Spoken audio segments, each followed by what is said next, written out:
The system said he was massive. After being dropped off in a central plaza, I spent the first few hours just walking around trying to wrap my head around everything.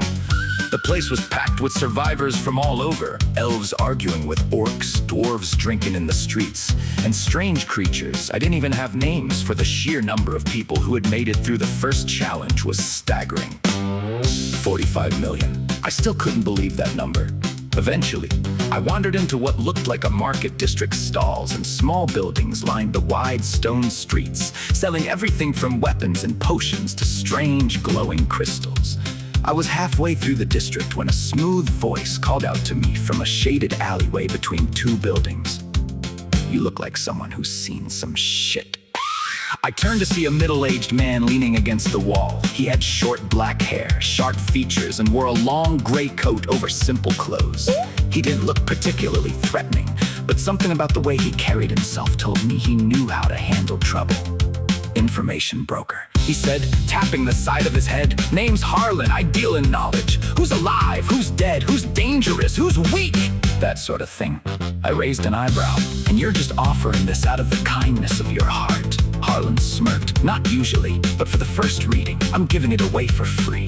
One person, any survivor you want information on, consider it a sample." I paused. I've been thinking about that weird girl ever since I saw her.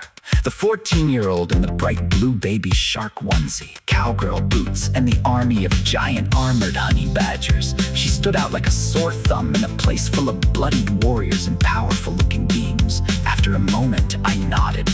"There was a girl," I said, "Asian 14, maybe wearing some kind of blue shark costume, had about 40 huge armored honey badgers around her." Harlan's eyebrows rose slightly, like he already knew exactly who I was talking about. "Ah," he said, "her."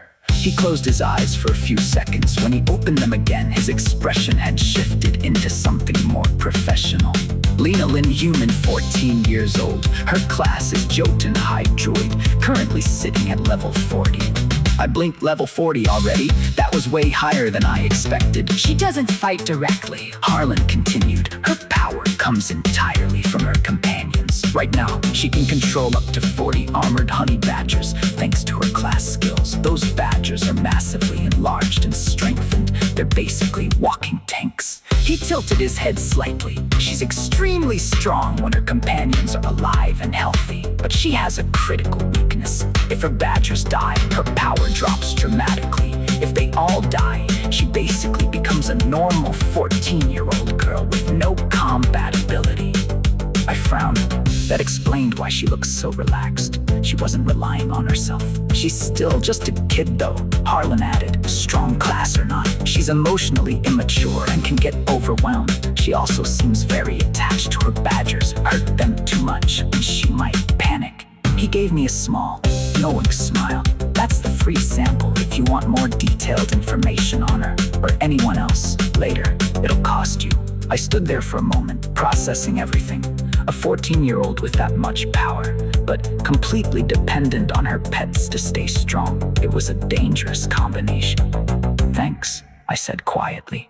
Harlan gave a small nod. "Enjoy your rest while it lasts. Challenge 2 won't be as simple as killing zombies." With that, he stepped back into the alley and disappeared into the crowd. I stood there for a while longer, staring in the direction I had last seen the girl and her army of armored badgers.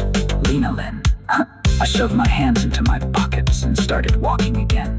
This competition was gonna be a lot more complicated than I thought.